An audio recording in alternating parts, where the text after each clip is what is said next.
Welcome to Bharat Samachar news.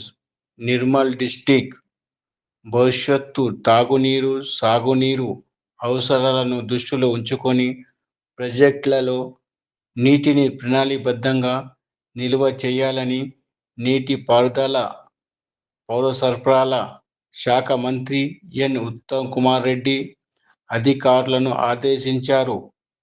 ఇటీవల కురిసిన భారీ వర్షాల నేపథ్యంలో ప్రాజెక్టుల పరిస్థితిని సమీక్షించేందుకు మంత్రి ఉత్తమ్ కుమార్ రెడ్డి, ఐటీ శాఖ మంత్రి గిద్దుల శ్రీధర్ బాబు, కార్మిక శాఖ మంత్రి గడ్డం వినోద్ వెంకటస్వామి, జిల్లా కలెక్టర్తో కలిసి కడన్ ఒక్కసారి కూడా చిన్న చిన్న ఇబ్బందులు వచ్చుంటాయి ప్రాజెక్టుకు సంబంధించి, కానీ ఎప్పుడు కుప్పకూలలేదు.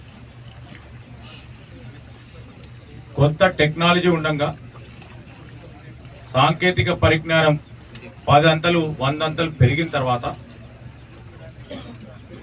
టీఆర్ఎస్ పార్టీ ప్రభుత్వం వచ్చి మేడిగడ్డ దగ్గర, అన్నారం దగ్గర, సుందిళ్ళ దగ్గర బ్యారేజీలు కడితే ఏ విధమైన పరిస్థితిలో ఉందో మొత్తం యావత్ ప్రపంచానికి తెలుసు, ప్రత్యేకంగా తెలంగాణ ప్రజలందరికీ తెలుసు. నీటి వినియోగం సంబంధించి డబ్బులు ఏ విధంగా ఖర్చు చేయడం అనేది వృధాగా ఖర్చు చేసుకోకుండా ముందుకు తీసుకెళ్లే కార్యక్రమం చేస్తాం. రెండో అంశం, మొత్తం తెలంగాణ రైతు సోదరులందరికీ మనవి చేస్తా ఉన్నాం.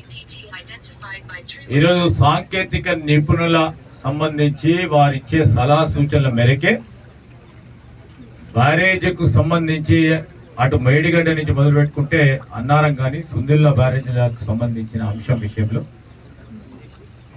డ్యామ్ సేఫ్టీ అథారిటీ వారు నిపుణులు ఇచ్చిన నివేదిక మేరకు ముందుకు నడుస్తాం. మొదటి రోజు నుంచి కూడా మా ఇరిగేషన్ మంత్రి గారు స్పష్టంగా చెప్తాను, ఉత్తమ్ కుమార్ రెడ్డి గారు మధ్యలో వచ్చిండ్రు. ఏ ఒక్క రోజు వరద వస్తే ఆ వరదను చూసి పొద్దున్నే తెలుసుకొని టీఆర్ఎస్ సంబంధించిన నాయకులు వచ్చి ఆ ఒక్క రోజు వరద వస్తే అక్కడ ఆ రోజు నీటిని ఎందుకు లిఫ్ట్ చేస్తలేనని అడిగింది. సరే, సంతోషం. వాళ్ళలాగా మేము ఇంజనీరింగ్ నిపుణులం కాదు, మేము పాలసీ మేకర్స్.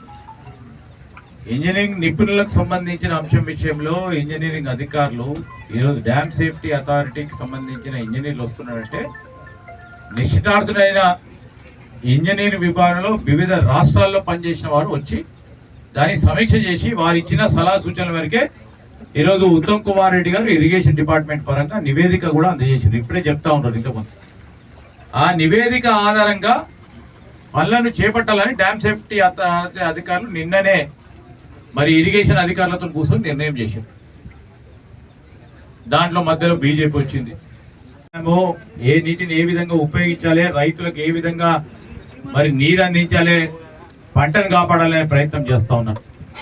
మా ప్రభుత్వం స్పష్టంగా చెప్తా ఉంది. ఈ రోజు కూడా మేము సమీక్ష చేసుకొని జిల్లా అధికారులతో, జిల్లా కలెక్టర్ గారితో, జిల్లాకు సంబంధించిన ఇరిగేషన్ అధికారులతో, జిల్లాకు సంబంధించిన వ్యవసాయ అధికారులతో ఉన్న నీటిని ఏ విధంగా ఉపయోగించుకోవాలి.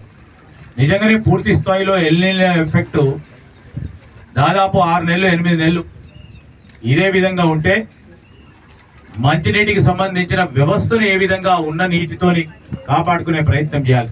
అది ప్రధానంగా మా ఉద్దేశం. రెండోది, ఇంకా నీళ్లుంటే ఏ విధంగా జిల్లా అధికారులు, అదేవిధంగా ఇరిగేషన్ అధికారులు వారు ఇచ్చిన నివేదికను ఆధారం చేసుకొని మరి ముఖ్యమంత్రి గారు కానీ ఇరిగేషన్ మంత్రి గారు నిర్ణయం తీసుకుంటారు. Thank you.